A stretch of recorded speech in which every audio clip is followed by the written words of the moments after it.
Olá, primeiro ano, tudo bem com vocês?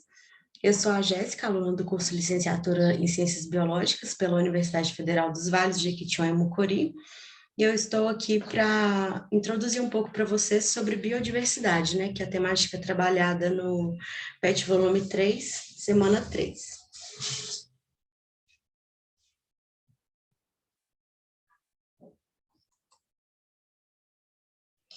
Então, o termo biodiversidade, ele surgiu pela primeira vez em uma publicação em 1988, né, em um livro organizado por Edward Wilson, que é um biólogo, autor do livro que se chama Diversidade das Formas de Vida, né, e esse livro, ele oferece uma visão geral para a gente da diversidade biológica que existe.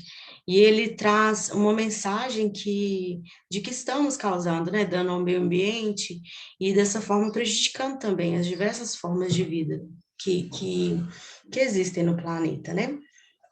É, a biodiversidade, ela é conhecida também como diversidade biológica e ela se trata especificamente da variedade de todas as formas de vida que existem na natureza. E ela compreende uma diversidade genética muito grande de cada espécie, também as relações entre os seres, né, com o meio em que vivem.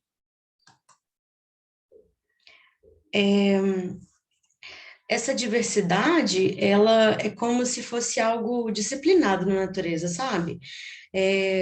Sabe por quê? Por exemplo, para uma população ser diferente, né, para apresentar as diferenças morfológicas, reprodutivas que cada espécie possui diferente, é importante que exista, né, alguns preceitos específicos para que os seres daquela espécie se adaptem àquele meio, né, e para que ele sobreviva, tenha sucesso reprodutivo, pois quanto maior for a diversidade genética, maior também vai ser o repertório adaptativo de uma população, né? Então, dessa forma, a reprodução assexuada vai ser muito importante para isso, pois ela permite a troca do material genético e também, consequentemente, uma maior variabilidade genética, né?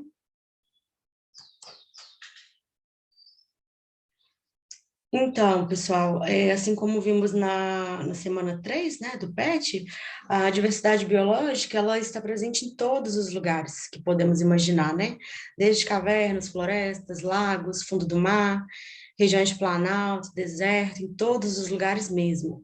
E existem tantas espécies no mundo que é até difícil de imaginar, né? Existe cerca de 88,7 milhões de seres diferentes em todo o planeta. E o mais interessante é que apenas 1,2 milhões foram catalogadas. Então, pensa só na quantidade de espécies, né, que ainda são desconhecidas para a gente. É, eu confesso que é uma das áreas de estudos da biologia que eu sou mais apaixonada. E conhecer as diferenças, né, que existem entre os seres, seus hábitos, adaptações, são inúmeros detalhes que fazem cada espécie ser uma espécie única, né? E, e devido a essa enorme quantidade de seres existentes, Camilo Moura coloca que muitas espécies podem desaparecer antes de conhecermos sua existência, seu nicho único, né, sua função no ecossistema e a sua contribuição potencial para o bem-estar humano.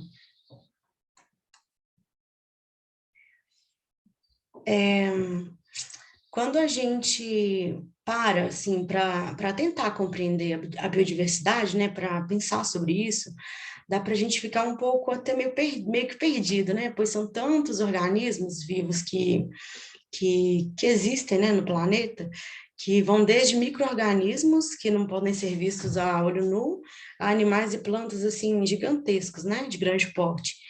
E a fauna e a flora fazem parte da biodiversidade, né? Em relação à fauna, a gente pode observar que a gente pode assim observar que existem diferenças assim de acordo com cada tipo de ambiente, né? Como já falado anteriormente. E, por exemplo, assim, em ambientes de clima frio e onde as temperaturas são mais elevadas, vão existir espécies com características peculiares, né, para cada habitat. Nas regiões frias, por exemplo, a fauna vai ser caracterizada por animais que possuem grande camada de gordura corporal, também pelos, né, para conseguirem manter a temperatura do corpo. Já as aves, por exemplo, os mamíferos também, eles conseguem, né, manter a temperatura corporal constante, né, porque são homeotermos, é o termo dado a essa temperatura corporal constante, e então eles apresentam uma maior distribuição também, né, pelo planeta, uma maior distribuição de espécies, comparado com as que não mantêm temperatura, que são chamados de heterotérmicos.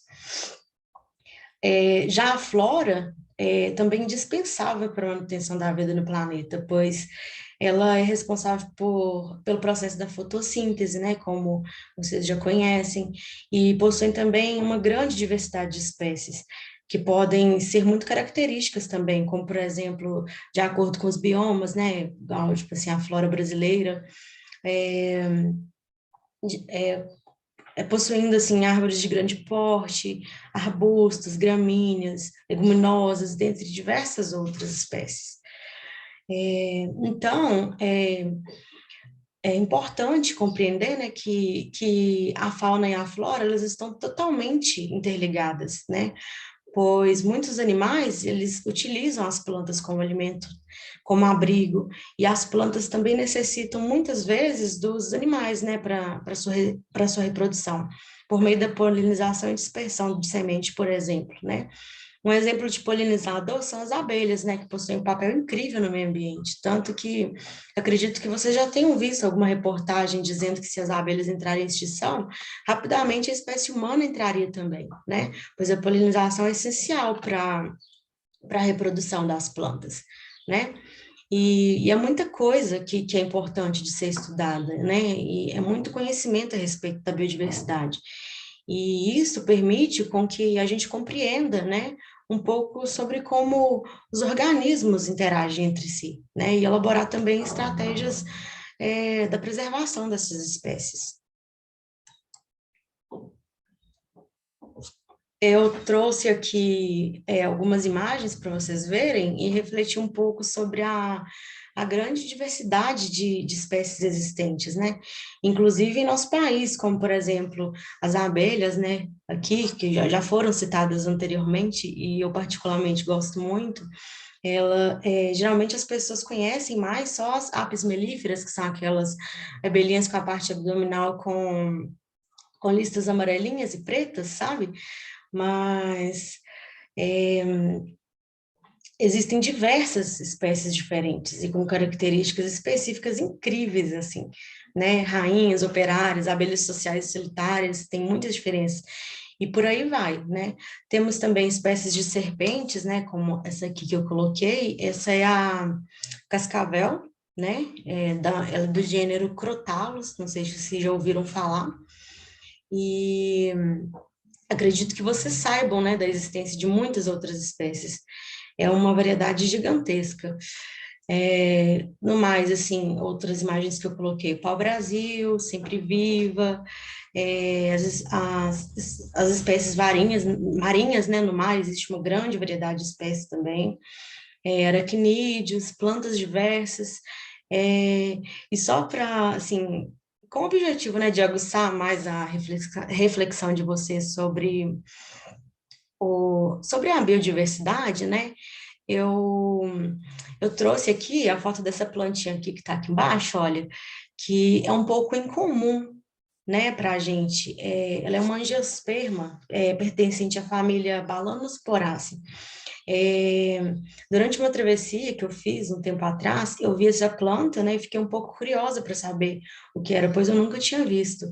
Ela é bem diferente, assim, ela fica, só aparece a florzinha, assim, por cima da terra, sabe? Daí eu perguntei para a professora de botânica da universidade e, e consegui mais informações sobre, né? Elas são plantas parasitas de raízes de angiospermas, na verdade, e elas apresentam uma redução muito grande das partes vegetativas e reprodutivas. Então, geralmente, a gente vai ver mesmo só, assim, elas presas E a gente vai ver só a flor, né, na fase de florescimento, que vai ficar exposta acima do solo.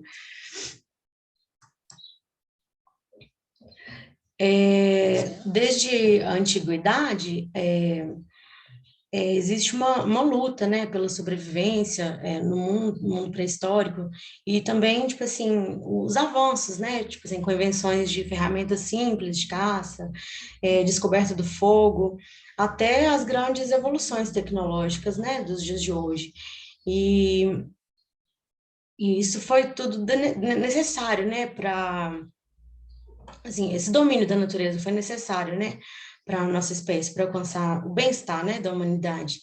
E só que, porém, né, o uso de recursos naturais vem sendo utilizado de forma cada vez mais crescente e predatória, né, trazendo consequência para o planeta e para toda a biodiversidade, ameaçando a existência também do ser humano.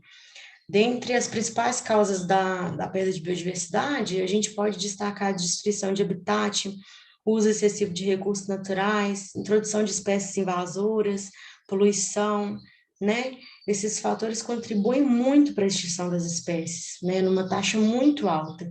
E, e acaba que acarreta na extinção, né? Das espécies por essas causas, né? Antrópicas.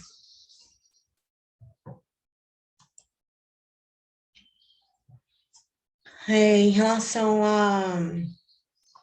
a destruição do habitat, né? Assim, um exemplo que pode ser citado é o desmatamento para disponibilizar terras para a agropecuária, que isso é muito comum, né, pessoal? A gente, assim, é possível a gente observar isso o tempo todo muito próximo da gente. E um estudo da rede de informações socioambientais georreferenciadas da Amazônia apontou o Brasil como responsável pelo pior desmatamento da Amazônia, né? Sendo 425.051 quilômetros quadrados destruídos de 2000 a 2018. Pensa só a quantidade, né? Segundo um artigo publicado por pesquisadores britânicos, em julho deste ano, em julho deste ano, né, foi na revista Science, até 2050, é, está exposto, né, que a floresta amazônica perderá, até 2050, grande parte do seu habitat, né? Daí, o que acontece? Muitos pesquisadores desenvolveram, né, formas de, de prever, né, em longo prazo, impacto causado pelo desmatamento, né, sobre espécies de mamíferos, anfíbios, é, répteis da região, e muitos outros animais, né, que existiam no Brasil também, já desapareceram por completo do território nacional.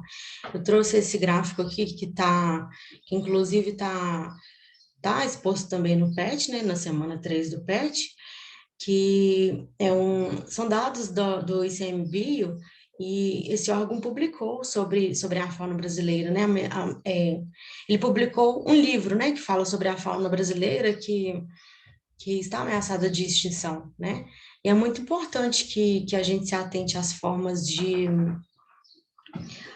mais conscientes, assim, né, do uso dos recursos naturais para que a destruição do habitat seja reduzida, porque isso, né, como vocês podem, assim, podem ter percebido já, isso vai agravar muito a extinção, né, de diversos seres vivos, totalmente prejudicial ao nosso planeta. Então, pessoal, assim, a fim de, assim, trazer uma proposta de atividade interessante para vocês, né, e pensando também na quantidade de espécies, de seres vivos que compõem a vida na Terra, para essa aula você precisará apenas de uma área verde para visitação e equipamentos para registro de imagens, tais como celulares, câmeras fotográficas, e o objetivo é que os alunos observem bem o que há ao seu redor, escolhendo pelo menos 3 espécies da fauna e 3 espécies da flora, para fotografarem e caracterizarem quanto à forma de vida e se são espécies ameaçadas de extinção. Dessa forma, vocês podem colocar, assim, outras informações se quiserem, né? Fiquem à vontade. E pode ser um trabalho curto e objetivo, né, como coloquei no slide, onde os dados coletados podem ser digitados abaixo da foto, né? E o esperado é que vocês ampliem o conhecimento de vocês, né, em relação à temática biodiversidade e que compreendam um pouco, assim, da grande riqueza de vida que existe no nosso planeta. Muito obrigada e até mais.